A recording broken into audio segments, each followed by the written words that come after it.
In Lamentations chapter 3, verses 21 through 23, Jeremiah writes, "Yet this I call to mind, and therefore I have hope.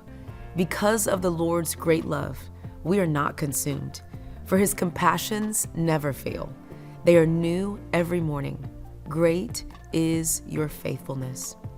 The Hebrew word for compassions here is rachamim, rooted in the idea of deep, tender mercy, like a mother's love for her child.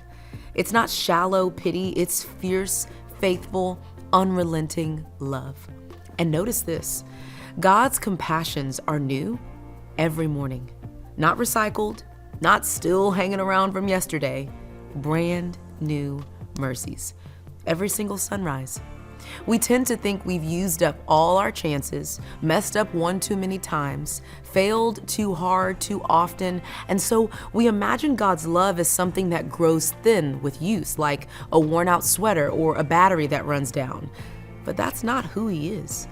His mercies are not limited by your failures. They are not dependent on your performance. They are rooted in His faithful character.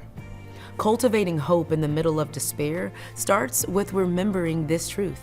You will never wake up to find God's love has expired. You will never open your eyes to a merciless morning. So, identify the place where you've been carrying shame or hopelessness. Hold it up to God. Then remind yourself, out loud if you need to, His mercy meets me here today, fresh and full, and let the Spirit of God breathe hope into you, one brand new morning at a time.